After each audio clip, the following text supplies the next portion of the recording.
Hey everyone, tonight we're diving into one of the fiercest stories history has to offer, a tale of courage, fury, and fire. This is the story of Boudica, the warrior queen of the Iceni tribe, whose name would one day rattle the marble halls of Rome. But she didn't start out as a legend. No crowns, no golden halls, just wind mud and a hunger for more. So, before we start, grab something warm, dim the lights, and maybe turn on a little background hum to set the mood. And if you find yourself enjoying these stories, hit that like button and subscribe, only if it genuinely feels right. And hey, let me know where you're watching from and what time it is. I love seeing our little global tribe grow. Now, let's head back, way back, to a world before roads and empires. You weren't born into luxury. No palace, no velvet crib. You were born in a roundhouse, thatched roof overhead, packed dirt floor beneath, and a soft coil of smoke rising lazily through the central hole like it had somewhere more important to be. Outside, the wind never stopped singing across the moors. Inside, your mother hummed something older than the language itself. You're Iceni, a Briton born on the wild, untamed edges of what the Romans will one day call their frontier. But for you, it's just home. There are no maps here, only rivers to guide you, oaks that tower like elders, hills that whisper secrets if you sit long enough to listen. You don't need a compass, you follow instinct. The land provides if you respect it. It punishes if you don't. From the start, you're not cushioned. You're raised by storms, smeared with mud, kissed by the sun, hardened by wind. You learn to ride before you walk straight. You're handed a spear before you're ever handed a needle, which honestly works out because your embroidery looks like a wounded badger anyway. Your parents don't mind. They believe daughters must be sharper than sons. Sons can stumble and still inherit. Daughters, they have to carve their place. The elders don't teach you from books. They teach you from breath stories spoken from cracked lips and weathered memory. Tales of gods with antlerless rivers that drag cowards away and queens with iron spines. You eat it all up with a mouthful of honeyed oats and eyes wide as moons. You don't just want to hear the stories, you want to be one. Whispers start to creep in. Rumors of red-cloaked strangers in the south. Men in steel sandals who slice through sacred groves and lay down roads where none are needed. But they're far away for now. You don't think about Rome. You think about your pony, about the bronze torque around your neck heavy with history, passed down through the women of your bloodline. Your name is Boudica. It means victory. You like that. It doesn't feel like a label, it feels like a prophecy. By 10, you already know two truths. One, the Romans are always scheming. Two, if you don't learn to swing a sword, someone else's will swing at you. You grow up surrounded by warriors, not neat rows of drilled soldiers, but wild-haired fighters with loud laughs, louder tempers, and armor that's mostly optional. Scars are worn like medals.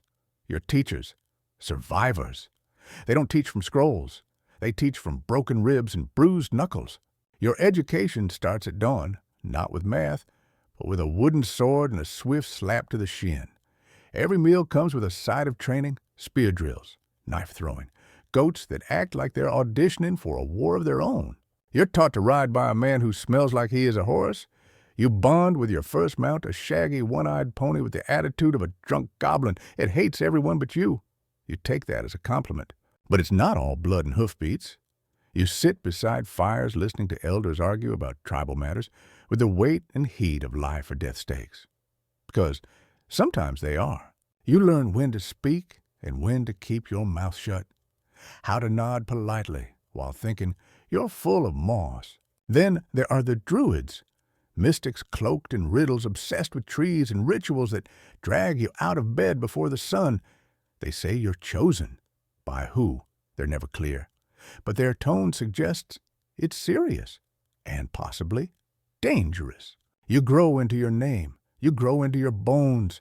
And soon you become queen, not just by blood, but by bond. You marry Prasutagus, the Iceni king, a clever man, careful too. He's learned to smile at Rome while keeping one hand on his sword. Rome, for its part, doesn't always use swords. Sometimes it uses scrolls, contracts, treaties, deals that look friendly until they're not. After a revolt decades earlier, Rome offered the Iceni a deal become a client kingdom. Keep your title, keep your land, just smile and wave at the empire while paying taxes and pretending the legions don't bother you. So your tribe plays along. On paper, you're independent. In reality, you're nodding at Roman governors who can't pronounce Iceni without spitting. Your new life is strange. Bigger house, fancier cups, Roman pottery lines your walls. You wear imported wool and glittering trinkets, but beneath it, you never forget the feel of iron. You host feasts, you pour wine. You endure Roman pleasantries that make you want to hurl your drinking horn across the room. One governor gives you a mirror. You almost give him an axe in return, but you play your role. Diplomacy is a battle with softer weapons, and you learn the rhythm, give a little, learn more. Watch, smile. Remember, together, you and Prasutagus keep your people balanced, not conquered, not free, but surviving. You have daughters, fierce, sharp-eyed, wild like the wind. You don't raise them to wed well, you raise them to endure. And then he falls ill. The sickness comes slow like ink bleeding into water. He knows what Rome does to kingdoms without male heirs, so he tries something clever. He names Rome as co-heir, alongside you and your daughters. A compromise, a bridge. He thinks he's found a loophole. Rome doesn't do loopholes. Rome does conquest. He dies. You bury him with honor. You place his torque beside him. You mourn. And then you wait, not for grief to pass, but for Rome to arrive. And when it does, it doesn't come to mourn. It comes to take. They come not with condolences, but with scrolls. Roman officials wearing smug expressions and impractical cloaks arrive at your settlement as if they're attending a garden party instead of violating a kingdom. They've read Prasutagus's will, or at least they pretend to, and they ignore it completely. To them, your husband's dying wish means nothing. Rome does not share. Rome does not co-rule. Rome consumes. And now it has decided that everything the Iceni own, lands, livestock, weapons, gold, belongs to the empire, even your throne. They tell you this like they're doing you a favor. They smile while they say it. You try diplomacy. You remind them calmly, clearly of the terms your husband signed. You quote their own laws.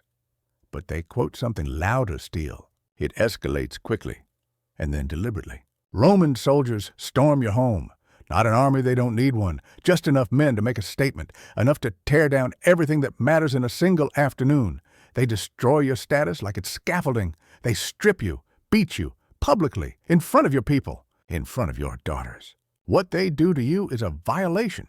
What they do to your girls is unspeakable. A punishment masked as policy. A message disguised as discipline. The kind of horror Rome will later call necessary. You hold your daughters afterward, bruised, silent shaking. You don't cry, not because the pain isn't there, but because you've learned how to turn pain into something colder, something sharper, something useful. The village elders urge patience. They plead with you, don't escalate, don't provoke Rome. Wait, watch, survive. You listen, you nod. But inside something older than law is stirring. Fury, but not just rage for the sake of rage. This is something deeper.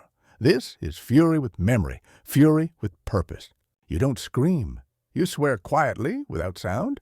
A new oath etched not in words, but in will. You kneel in the dirt, and your people kneel beside you, not in submission, in unity, in shared humiliation, in collective rage.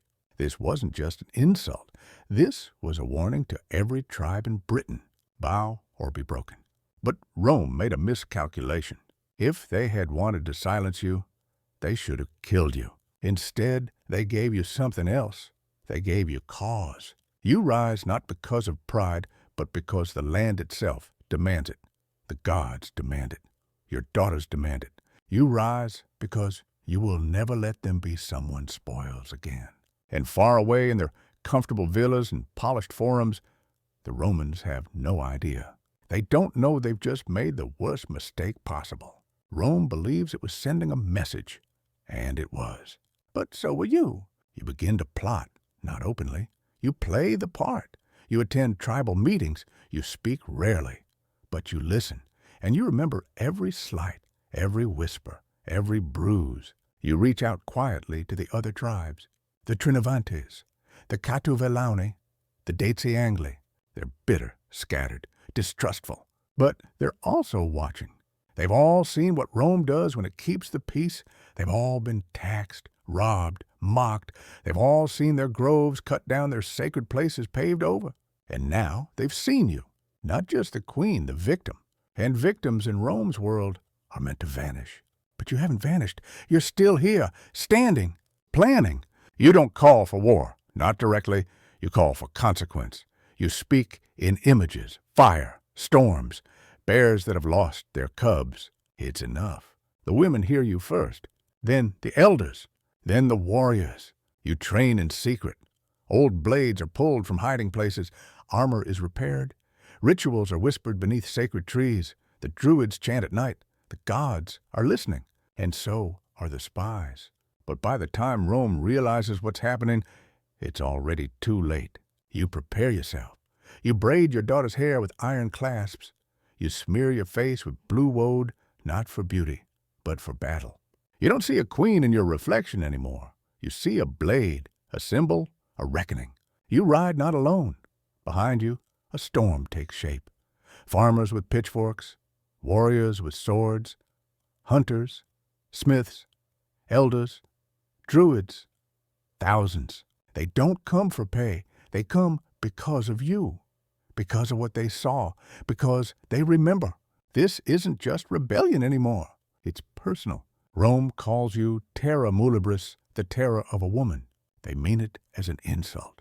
You take it as prophecy. Your army grows. Word spreads. You become more than a leader. You become a force.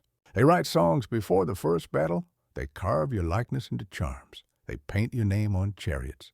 And you organize not just with emotion, but with intent. You appoint commanders, strategists, scouts. You know what Rome expects: chaos, infighting, petty tribal disputes. You give them coordination instead. You give them fear. Your first target is Camulodunum, a Roman veteran colony on what was once Iceni land. A civilizing city, they called it, full of retired soldiers' temples to their dead emperors and smug architecture. You ride for it like a storm. They see you coming. You make no effort to hide. Your army kicks up a dust cloud visible for miles. There's no subtlety here, only purpose. Camulodunum doesn't stand a chance. Its defenders are old, ill-prepared, armed with parade swords and speeches. They try to negotiate. You offer fire. The gates fall. The city burns. Your warriors tear through streets and villas like wind through dry grass. Your chariots scream through the alleys. The Roman temple, their proud shrine to Emperor Claudius, burns for 2 days. Not because of resistance, but because you wanted it slow. The ash settles. The city is gone, and Rome knows it. Not a battle, a statement. This land does not belong to you, and this queen will not kneel. Camulodunum is ash now. Not conquered, not held, just gone. You don't garrison it. You don't plant your flag. You don't need to. What you left behind is louder than any banner, a crater in the middle of the Roman illusion. A place once meant to civilize the Britons now smolders blackened and broken. Rome expected whispers, protests, maybe a few angry raids in the night. Instead, you gave them a bonfire and the heads of their gods stacked at its base. From the ruins you ride, your daughters beside you, your people behind you, thousands strong and more joining every day. Not just Iceni now, Trinovantes, Catuvelauni, disenfranchised, enraged, united not by culture or dialect or lineage, but by humiliation, and now vengeance. You set your sights south, Londinium, a port city, young but bustling, trade hub, outpost of order, a Roman dream of expansion. And soon your next target. You march fast, a tide of fury and memory and sharpened iron. The Romans already know you're coming, but their best general, Suetonius Paulinus, is far off crushing Druids in the west. By the time he hears about Camulodunum, you're already halfway to his province's capital. He makes it back just in time to retreat. Yes, Rome retreats.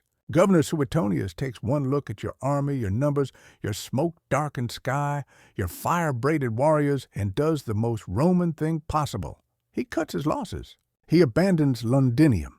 He saves the province by sacrificing the city. And you do not hesitate. You ride in like judgment. Londinium was built with order in mind. Wide streets, stone buildings, bathhouses, storehouses, villas. You reduce all of it to rubble. You give a final warning to those who remain: leave now or meet your gods. Some flee, many don't. Some believe Rome will protect them. Others simply can't believe a woman, a mother, a tribal queen, could command the storm that's now at their gates. They believe until the fire touches their front doors. No temple is spared, no monument left standing. The market stalls are stripped bare, then burned. Statues melt, bathhouses hiss, warehouses fall. You move like an executioner, precise and unrelenting. Among the rubble, you find ledgers, neat Latin columns, listing debts, tributes, grain, owed taxes, unpaid. You toss them into the fire. Rome wanted numbers. Here's your arithmetic, tens of thousands gone, erased in smoke and silence. This wasn't just slaughter, it was retribution, a reckoning. And as you ride out of Londinium, your army behind you, even larger than before, your daughters at your side, and the streets still glowing from the embers, one thing becomes clear. The empire is bleeding. Next, Verulamium, richer, larger, even more Roman, built like a promise, paved like a threat, a city meant to be a model of what a Romanized Britain could look like. Imported stone, sprawling villas, public fountains. Rome, with better weather. But Verulamium has already heard the stories. The smoke from Londinium hasn't even faded when they start packing their carts. Wealthy merchants flee, politicians vanish. Some try to take statues of Jupiter with them, as if marble idols can protect them now. You let them go. Vengeance, after all, runs on its own schedule. You arrive to empty gates, no soldiers, no resistance, just a few unlucky souls who stayed behind out of arrogance, doubt, or poor timing. You don't give speeches, you give them flame. Verulamium cracks open, its center collapses, its temple, empty of gods, full of lies, burns. The fountains hiss, dry. The scrolls are tossed from balconies, then trampled. One lands at your feet, a record of fines of tithes paid and unpaid. You step over it. This isn't rebellion anymore. This is history rewritten in smoke. 3 Roman towns now lie in ruin. Your army swells beyond count. Some join because they believe in you. Others because they believe in the fire. A few just have nowhere else to go. You don't ask why. You only ride forward. But with momentum comes weight. The weight of victory, the weight of numbers. Your army is massive, tens of thousands, untrained mostly, unruly, glorious, dangerous. They still sing your name, still call you queen, still follow your chariot like it's a god on wheels. But you see at the shift, discipline cracks. Loot becomes distraction. Gold and wine replace hunger. Some of your warriors trade blades for Roman tunics, trophies worn with pride. Others wear Roman perfume on their necks, oblivious to the irony. You hear whispers in the fires at night. Some say, "Where do we strike next?" Others say, "When does it end?" Still others, the boldest, wonder aloud when you'll be satisfied. And for the first time, you feel it too, the tilt, the imbalance. The gods are still with you, but even they seem restless. You ride with your daughters beside you, hardened now. Their childhood burned in Londinium. They are not girls anymore. They are omens in motion. They sleep under bear pelts. And you watch them, and you wonder. Revenge tastes like iron, sharp, bitter, familiar, but it doesn't satisfy. You're not done, but something inside whispers, this will not last. Rome is regrouping, and your fire can't burn forever. Then word comes. Suetonius has returned, not just with orders, but with an army, a real one. Battle-hardened legions, disciplined, blood-tested, quiet, precise. They've chosen their ground, a narrow defile boxed by woods flanked by no open space. No room for chariots, no angles to flank, no escape, a trap, but also a challenge. You ride toward it without hesitation, because you burned their towns, you've toppled their pride, you've made them bleed, and now you'll see if Rome remembers how to bleed back. You arrive at the battlefield early. The sky is heavy, not with rain, but with weight. That pressure before a storm, before a reckoning. The place is just as they described, a valley hemmed in by thick forest hills rising on either side. A funnel, a dead end, no room for your vast army to spread out, no space for your chariots to dance. The perfect Roman trap. You stare at the field, and then you smile. Because you're not here to outmaneuver, you're here to break them. Your army stretches over the horizon. Tens of thousands of Britain's tribes that once warred with each other, now standing shoulder to shoulder. Farmers wielding sickles, warriors with scarred faces, druids whispering prayers older than Rome itself, children barely old enough to hold a blade, and behind them, even more, they wear paint, furs, leather, bits of Roman armor ripped off the bodies of men they've already killed. They've come with fire in their blood and vengeance in their eyes. They've come because of you. And standing at the front, spear in hand, eyes locked on the Roman formation across the valley, is you. Your daughter's at your side, calm, focused, fierce. You see them, the Romans. Perfect formations, walls of shields like iron teeth. They're not many, maybe 10,000, maybe less. But they don't move, they don't tremble. They just wait, polished helmets, spears bristling, banners, still and silent. They know you're coming, and they've made peace with that. Your war horns blow. It starts. The first wave charges screaming, wild alive. They slam into the Roman wall, and the wall holds. You watch as your warriors hit their line like waves against a cliff. Bodies pile, spears snap, screams rise. But the Romans, they don't move. They absorb. They tighten. Then they push. Their formations don't break. They advance. Methodically, slowly, like clockwork soaked in blood. The valley betrays you. Your numbers, once a strength, become a weakness. There's no room to retreat, no space to regroup. You're jammed, pinned, trapped in your own flood. Behind you, your chariots are stuck. There's nowhere to run, nowhere to circle back. Your cavalry can't sweep in. They're blocked. You shout commands, but the roar of chaos swallows your voice. The smoke, the dust, the press of bodies, it's too much. Still you fight your way forward. Still your warriors surge. Still you believe. Because belief is the only thing you have left. But Rome isn't panicking. Rome is executing. They drive wedge formations into your flanks. Their cavalry swings around, carving arcs through the outer edges. Your people fall, not because they are weak, but because the trap was perfect. And Rome is done running. They remember who they are now, and they fight like it. You press toward the front, desperate to find your daughters to rally what's left. But it's too thick, too fast. The air itself feels like it's closing in. The chants of druids fade. The songs of your warriors crack. The screams don't stop, but something shifts in them. They're no longer war cries. They're final words. You don't run, even as the bodies pile. Even as the ground runs red and the air fills with crows, you fight. You dismount your chariot when the wheel snaps. You pull the spear from your back. Iron not polished, not ceremonial, real, rusty, blood-stained, yours. You fight like the wind fights cliffs, relentless even when it knows it won't win. You find your daughters in the crowd, bruised, bloodied but breathing. You touch foreheads. No words. Just the kind of silence that binds people for eternity. It ends not with a scream, but with a breath, a pause, a stillness. The valley quiets, the smoke thins. Your army gone, trampled, broken, scattered. Rome doesn't chase. It doesn't need to. It has what it came for. Victory, but not triumph. Even Suetonius knows it.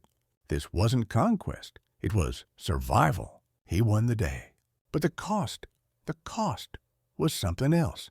You vanish into the trees, wounded, spent, alive. The three of you, you and your daughters, find a hollow near the battlefield, a place untouched, a place quiet.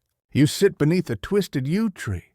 You listen to it breathe, the same way the land once did, the same way it always will. You don't cry. You don't sleep.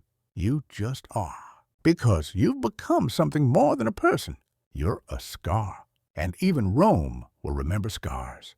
They'll write that you took poison, or that you died from illness, or that you rode into the mist and never came back. No one knows for sure. And that's just how you like it. Because you didn't die on your knees. You didn't die silent. You died as fire, as fury, as the storm Rome never expected and barely survived. The battlefield is quiet now. Smoke still curls in places. Wind kicks ash across red-streaked earth. Somewhere a crow circles, not as a sign, not as a curse, just as witness. Suetonius Paulinus, the Roman governor, walks among the carnage.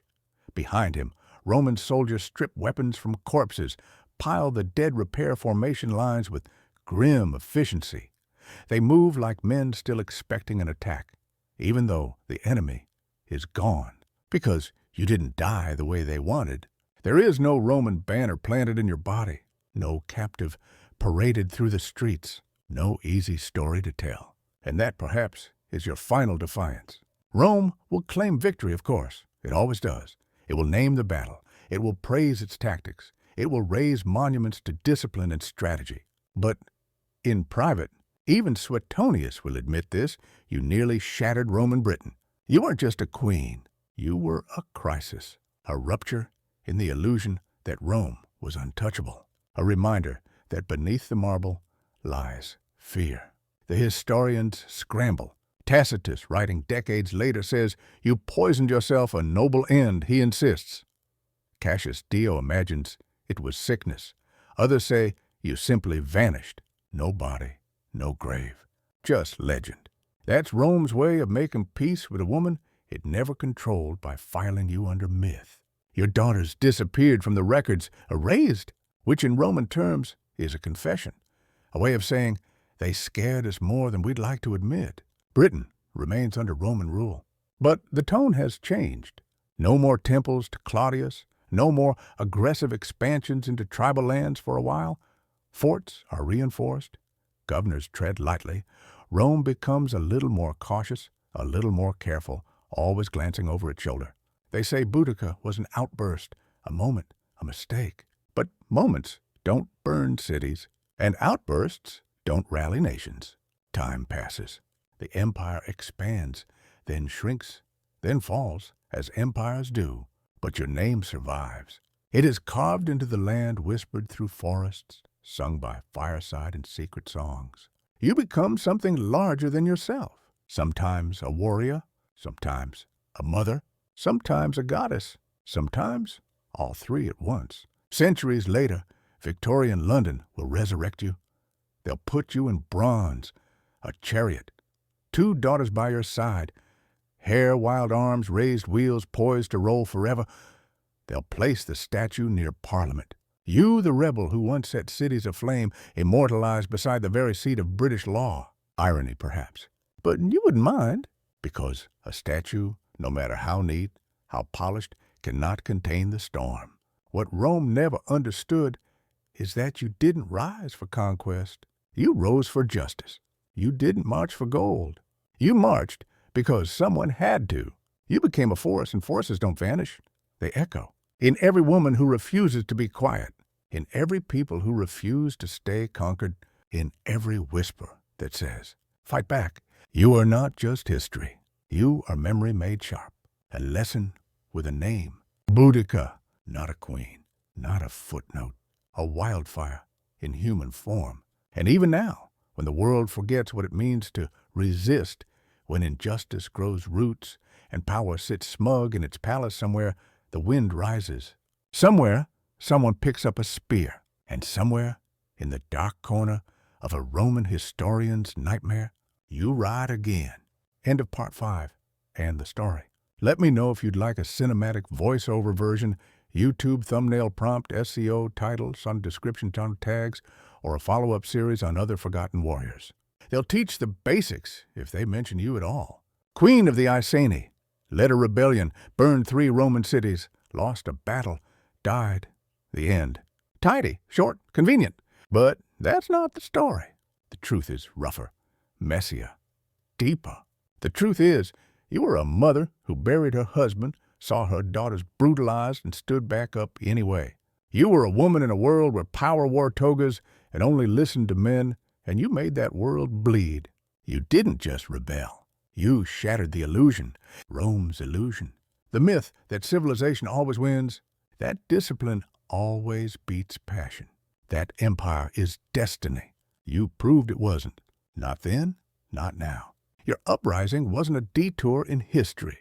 It was a signal that beneath every empire there is fear, and that fear is never of armies or weapons. It's fear of the unmanageable.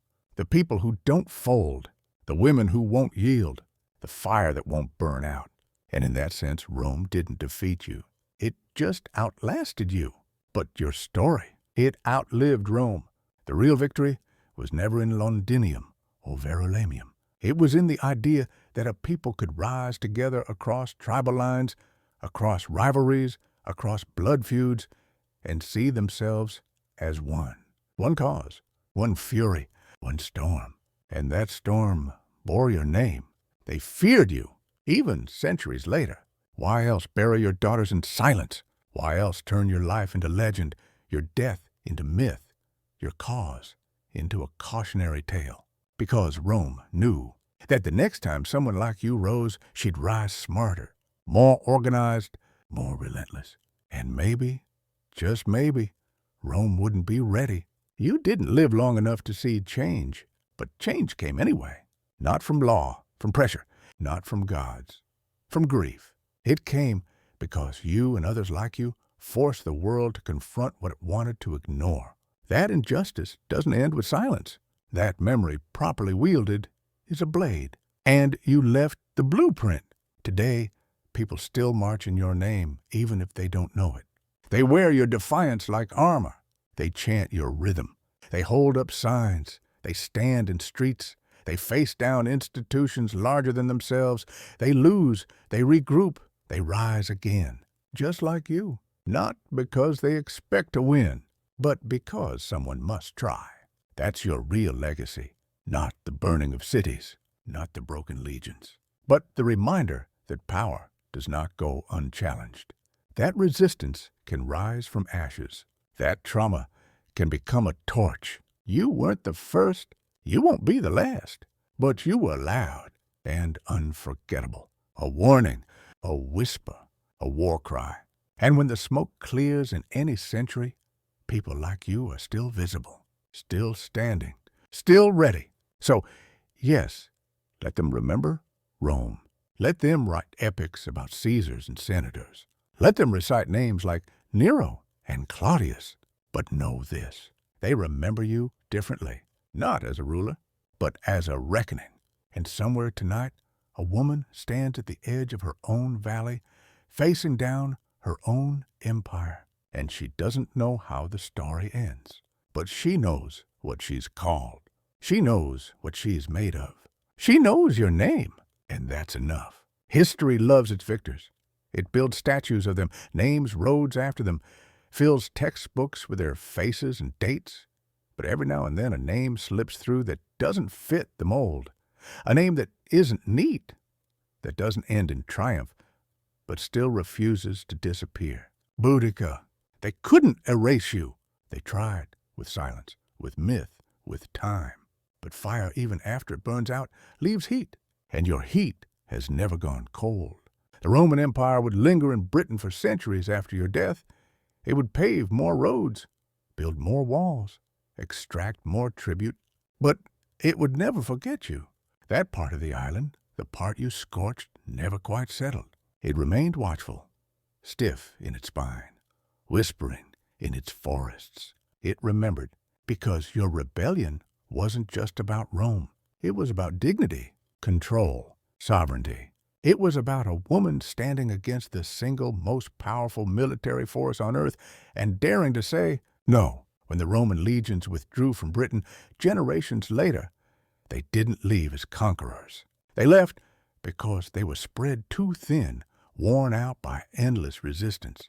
They left because they couldn't hold on to everything forever. And in the cracks of their retreat, your story grew. It was told by candlelight, passed from mother to daughter, from elder to child. Told not just as history, but as identity. Your name became more than a name. It became a question. What would Boudica do? It became a banner. She fought back. It became a reminder to anyone who was told to sit down to be quiet, to accept the impossible. That rebellion, when born of purpose, is sacred. That grief can lead. That pain can teach. That a woman's fury is not something to fear unless you've done something to deserve it. There's power in a name that cannot be killed. Power in being misremembered and still refusing to disappear. And that's what you became. You became the echo every empire fears, the voice in the silence after injustice, the spark that survives the flood, the scar that won't fade. In a different time, maybe you'd be a general or a prime minister or a resistance leader streamed around the world. But in your time, you were enough. A mother, a queen, a warrior, and a living question mark carved into the empire's spine. The fire you lit still burns, not in cities, but in people, in every woman made to feel small, in every culture told to bow, in every voice that rises and says, "This far, no further." You weren't a footnote in someone else's story. You were the story. And for all of Rome's marble, all its legions, all its scrolls and laws and monuments, it could not contain you. It could not end you. You burned. And when the fire went out, the world was different. Time is supposed to bury things. It buries cities, names, revolutions. It grinds down monuments, erodes memories, and files everything into neat little categories. Victories here, defeats there, the important people on top, the forgotten underneath. But sometimes time fails, because sometimes a story won't stay buried. Your story didn't. Even now, walk the streets of London and you'll find a statue of you cast in bronze wheels, raised arms outstretched, your daughters flanking you like spirits carved from fury. You're frozen just before the charge, not in defeat, in decision. Tourists pass by it. Some take pictures, some don't look up at all. But it's there, not just in metal, in the foundation. Your presence lives deeper than plaques or parades. It's in the tension beneath the language, in the breath between someone being told to calm down and deciding not to. In the moment, a girl learns that her voice will be punished and chooses to raise it anyway. In the flicker in someone's eyes when they realize they're not asking anymore, they're telling, that's you. That's still you. Empires don't know what to do with women like you. They try to silence, then shame, then sanitize. Rome did all three. First, they tried to ignore you. Then they dragged you through the dirt literally and metaphorically. Finally, they gave you a myth tidy and tragic so people would remember your pain, but not your power. They failed because you were never just a victim. You were vengeance. And vengeance doesn't ask permission to speak. It just burns. They couldn't write you out of history, so they wrote around you. Tacitus says you gave a speech before a battle. Maybe you did. Maybe you didn't. Maybe your words weren't about glory, but about your daughters, about the sound of the whip, about the silence of Roman law when it should have defended the innocent, about what it means to stand up not because you think you'll win, but because you have to. No historian quoted that, but we can imagine it because we've heard that speech since, in marches, in movements, in the way people stare down institutions and refuse to flinch. You aren't a ghost. You're a presence. You are the beat beneath the protest drum, the stillness before the breaking point, the moment the match strikes and finds something dry, something angry, something ready. You are a question. What happens when the powerless realize they're not? You are the answer. Everything. And let's be clear, your rebellion didn't fail. Rome survived. Sure. But it never slept easy again in Britain. And that matters. Because empires fall not just when they're conquered, but when they're made to feel fragile. When someone like you walks into their perfect system and sets it on fire. Not because you're reckless, but because it deserved to burn. They'll tell your story as if it ended in that narrow valley surrounded and overwhelmed. But we know better. That valley was just one moment. What came before it? The flames, the unity, the roar of 10,000 voices who finally saw themselves as one. That's the real story. That's the story empires fear. That's why they still speak your name with half a shiver. That's why you're still here. You were never just fighting for land. You were fighting for legacy. And in that, you won. History didn't record their names. The chroniclers of Empire Tacitus Dio didn't bother. To them, your daughters were background, symbols, casualties. But we know better. They weren't side characters. They were witnesses. And they were fuel. They saw everything. The public beating, the humiliation, the violation that broke something sacred and ancient and utterly unspoken. And then they watched you rise, not as a widow, not as a broken queen, but as Boudica, mother of rebellion, fire in your spine, storm in your voice. They didn't need books to learn leadership. They learned by standing beside you as you rallied a nation. They learned from the silence you held during council and the way your eyes burned hotter than any hearth. They learned in smoke, in the rhythm of hooves, in the screams of those who finally realized Rome was not invincible. You didn't raise them to marry well. You raised them to survive, to speak with fire, to bite back, to ride with swords instead of silks. And they did, not just as princesses of a dying kingdom, but as omens of something far older than Rome understood. We'll never know where they went after the final battle. Some say they died beside you. Others say they fled into the woods and lived on, vanishing like mist into the land you once ruled. There are whispers of women in northern tribes, warriors in blue, fierce and silent, who carried themselves like someone once showed them how. There are tales of priestesses, protectors, queens, in all but name, whose eyes seem to glow with the memory of fire. Some believe they crossed the sea. Others say they became mothers themselves, passing down the truth of what happened, not the Roman version, but yours. In this world, women like your daughters often go unnamed, but not unremembered. Because every time a girl speaks up when she's told to be quiet, every time a mother raises her child to fight, not fit in, every time a woman draws a line and says, "You will not cross this," they are your daughters. They don't wear torques. They don't ride chariots. But they walk the same path.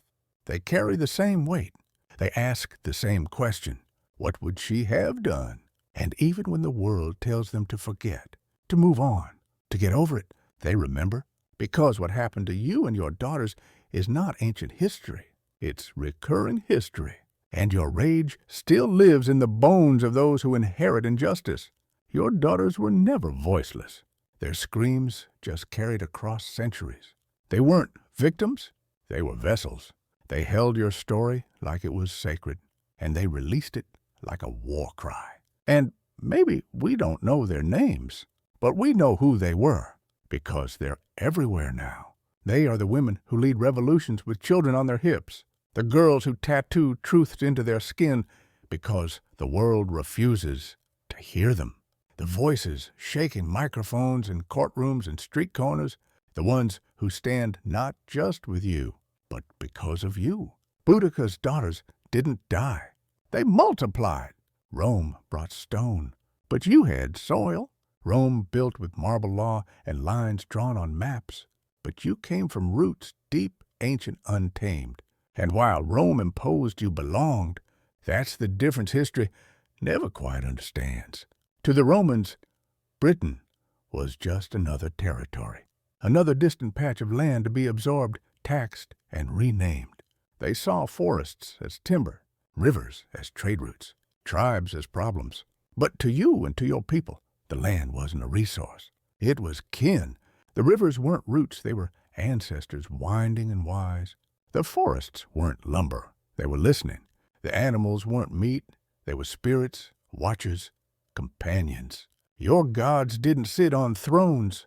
They stood in trees, laughed in wind, breathed in stone. And when Rome burned your groves and paved your sacred paths, it wasn't just insult. It was sacrilege. This wasn't just a war between armies. It was a war between worldviews. Rome brought order, yes, but also arrogance. That came with scrolls and laws and the belief that theirs was the only way. That to conquer was to civilize. That to impose was to improve. But what they couldn't see was that beneath your war paint, behind your resistance, within your rebellion, was the earth itself, fighting back. When you burned their cities, it wasn't chaos. It was correction. You weren't destroying for destruction's sake. You were restoring balance. Because your people had lived on that land for generations without flattening it. You hunted with reverence. You prayed before battles. You listened before acting. Rome didn't listen. Rome just took. Their roads still run through Britain. Their ruins still rise in some places. But the land, the wild parts, still resists. It remembers. There are fields where their cities once stood that now hold nothing but wind and foxes. Stone columns wrapped in moss, their names worn away by centuries of rain. You left no marble monuments, but you left meaning. That's the difference, and maybe that's why you still haunt them. Because Rome always believed it could outlast the people it crushed, but it never accounted for the ones who fought with the land. Not over it, not against it, with it. You didn't wield empire. You wielded memory. You didn't govern with decrees. You ruled with presence. And that presence, though unmarked by maps, is still here. In rivers that refuse to stay dammed. In trees older than records. In people who rise from nowhere and change everything. Rome fell, not in one day, not by one rebellion, but in thousands of small moments, fires, cracks, defiance. And your uprising, it was one of the loudest, one of the few they couldn't erase. Because you didn't just fight for Britain. You fought for balance, for dignity, for memory, for the kind of connection no empire can manufacture. That's why they remember you, not because you ruled, but because you resisted. And because the earth itself seemed to rise with you. Empires love numbers. They count everything. Legions, fortresses, aqueducts, taxes, bodies, especially bodies. They write their victories in tallies and ledgers in crisp Latin carved into stone. So when they looked at you, they did the same. They measured your army. They counted the cities you burned. They added up the dead and drew a conclusion: defeated. Simple math, but power, real power. It doesn't fit into neat columns. Rome thought power was control, domination, infrastructure, discipline. But your power, it was something they didn't know how to measure, because it couldn't be owned, couldn't be taxed, couldn't be outflanked. It was wildfire. It was myth. It was you.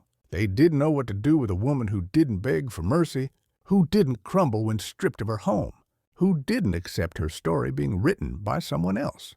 They didn't know how to quantify fury that came from love, or how to break an army built on shared trauma. They couldn't comprehend an uprising fueled by memory, because they didn't believe memory had weight. They were wrong. You see, they assumed their temples made them divine. But you knew divinity was older than architecture. It was in the bone, the blood, the way a name can echo after it's been shouted once in the right kind of silence. Rome built roads. You built legacy. Rome built walls. You broke rules. Rome planned for centuries. You moved the earth in weeks, and that terrified them, because the empire was supposed to be eternal. And here you were, a mother, a widow, a queen from the mist-covered edge of the map, making eternity flinch. You didn't have standing armies. You had standing grief. You didn't have imperial backing. You had moral momentum. You didn't fight with tactics. You fought with truth sharp and convenient and unapologetically feminine. That wasn't supposed to be enough, but for a moment, it was more than enough. They measured you by what they could see. You were measuring something else entirely. Dignity, justice, redemption. They couldn't calculate that, so they tried to forget it. But the ground still holds your footsteps. The trees still lean toward your path. And the wind still carries your name. Empires fear what they can't explain. They fear the woman who raises an army from pain, the girl who turns grief into battle cry, the mother who teaches her children to remember even if history forgets, and the power they couldn't measure. That's the power that survives. You were not Caesar. You were not crowned in gold, but they followed you, not for conquest, for correction, not for riches, for revenge. And the story? Still burning. You can bury a body. You can destroy a city. You can silence a witness. But fire remembers. Long after the Romans rebuilt their settlements, long after the marble was scrubbed, the roads repaired, the maps redrawn, the ground still knew what happened. Because fire doesn't just consume, it records. It imprints in ash, in absence, in the taste of the air when the wind changes direction.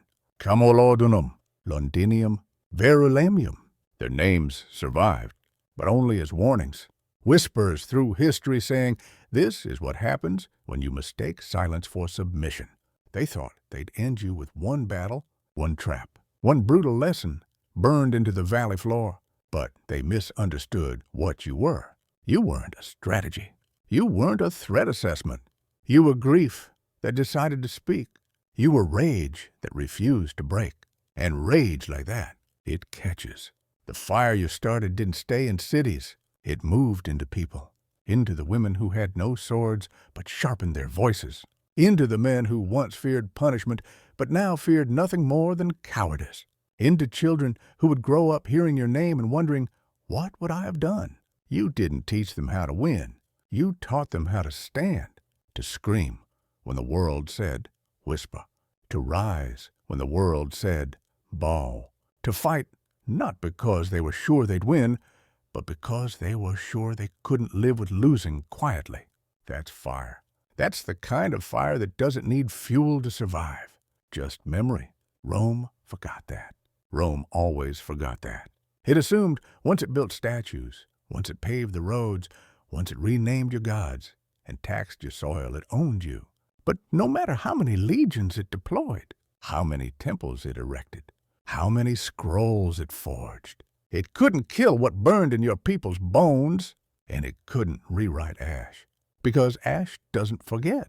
It waits, it listens, and when the wind is right, it whispers.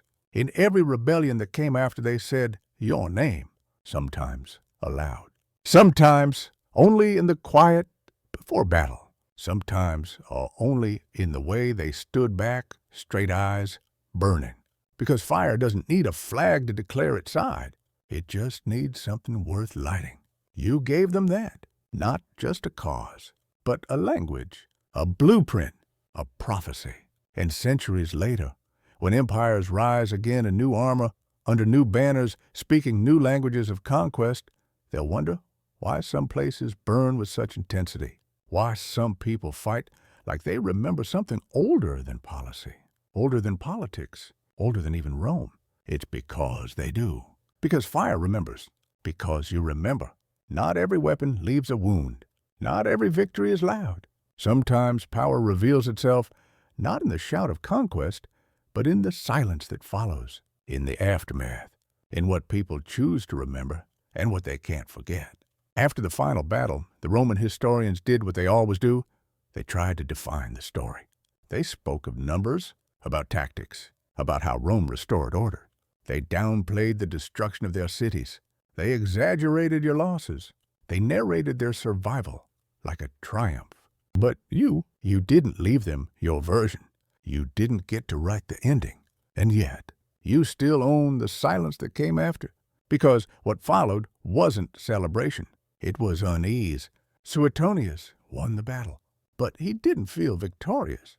He didn't parade back through London with laurels. He reinforced garrisons. He increased fortifications. He looked over his shoulder. That's not triumph. That's trauma management. Rome had never been hit like that on an island they thought they owned. They'd never been reminded that conquered didn't mean compliant. That client kingdom didn't mean quiet kingdom. That one woman, one mother, one widow could still tear the mask off an empire and show the fear underneath. So, yes, you lost the final clash. But Rome lost something bigger. Its invincibility, its narrative, its ability to march forward without reckoning with what it had done. After you, Rome was never quite the same in Britain. They called it pacified. But it was just tension with a fresh coat of paint. They watched the forests more closely. They cracked down harder on rituals. They tried to flatten what they didn't understand because they didn't trust the silence anymore. Because sometimes silence isn't surrender. Sometimes silence is the storm gathering again. And that silence, that's where your real power lived. Not in the battle cries, not even in the burning cities, but in the what if that lingered in every Roman officer's mind. What if there's another her? What if the people rise again? What if next time we don't walk away? Empires are loud, but justice waits in silence. Justice watches. Justice listens for the moment when silence becomes louder than war. And you taught them that. You showed the world that even if your voice is beaten, broken, mocked, or ignored, when the time is right, it can return not as a whisper, but as wildfire. Your silence wasn't defeat, it was echo. And echo is how legends move forward without footsteps. So when people ask, how did she win? Let them listen, not to the songs, not to the speeches, but to the quiet.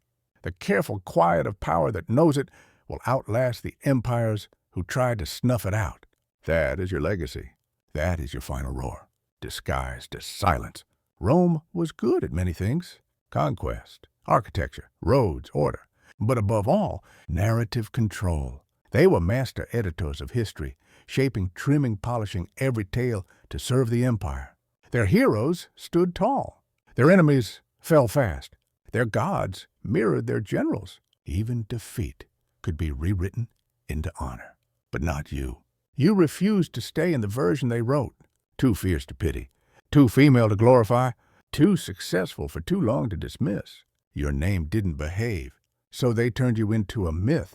Not the kind sung with reverence, the kind shelved with uncertainty. Not a warrior, not a villain, just a curiosity.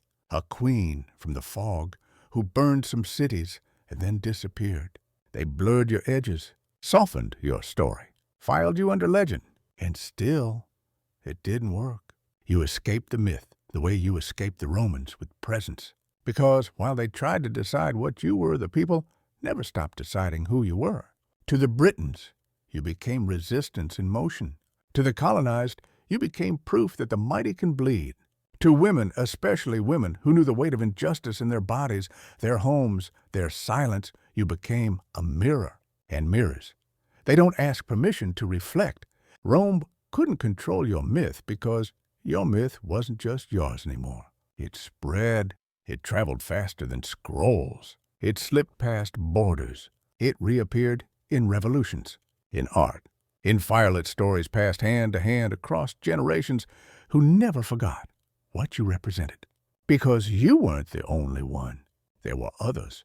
Women who rose in silence and struck when no one saw them coming. Cultures who bent under empire but didn't break. People who wore wounds like armor. And when they told their stories, pieces of you always slipped in. A nod, a line, a name, a fury. And so the myth became unmanageable, not because it was inaccurate, but because it was alive. Because it no longer served Rome's story. Because it started serving everyone else's. Boudica, you became a code, a talisman, a promise. That pain, when held long enough, can become purpose. That injustice, when passed down, can sharpen instead of rot. That grief, when taught to walk, can march at the head of armies. That's the myth they couldn't manage, not because it was too wild, but because it was true. Empires fall. You didn't need to push Rome off the island. You just had to remind it could be pushed. And that alone was revolutionary. So let them keep the version with dates and footnotes. Let them write you into textbooks with caveats and clauses. Because those who need to know the real story, they already feel it when their back is against the wall, when no one believes them, when the system smiles and sharpens its teeth, and something inside says, "Don't kneel, burn." That's not a quote from history. That's you, still here, still burning, still dangerous. They'll call you many things: a barbarian, a rebel, a tragic queen. They'll footnote your name beside terms like uprising or insurrection, as if you were a moment, not a movement. But let's be clear, you were never a footnote. You were the turning point. They'll say your story is over, that Rome won. But that's not how stories work, not the real ones. Because when a story like yours enters the bloodstream of history, it doesn't die. It mutates. It travels. It waits. Until someone, somewhere, needs it again. And in truth, the battle you lost was only one page. You never needed to win the war. You only needed to show that even the most polished empire could crack, that even an army without armor could advance, that even a woman stripped of her title, her home, her peace, could rise and ignite an entire people. That was enough. You made every future oppressor look twice. You made every future rebel stand taller. You shifted the atmosphere, and shifts like that, they last longer than kingdoms. Look around today. You'll see pieces of yourself everywhere. In the mother who carries her child through tear gas and still keeps walking, in the girl who testifies against the ones who told her to stay quiet, in the indigenous elder who stands against bulldozers with nothing but a song and a memory. You're not in the past. You're in them. You're in us. Every time we refuse to let pain be privatized. Every time we say, no, not again. Every time we look at a system and feel it crack under our gaze before we've even spoken. You are in the hush before a protest. You are in the eyes of the last one standing. You are in the line drawn in the dirt, the one that says, "You've taken everything. Now try to take me." And so they keep trying to pin your name to the past, because the alternative that you never left is too much, too dangerous, too real. But we know, we've always known, you weren't a relic. You were a revolution in a woman's body. You weren't a queen of the dead. You were life refusing to die quietly. So no, Boudica, you were never a footnote. You were the sentence Rome couldn't finish. You were the scream they couldn't silence. You were the fire they couldn't explain. And still you burn.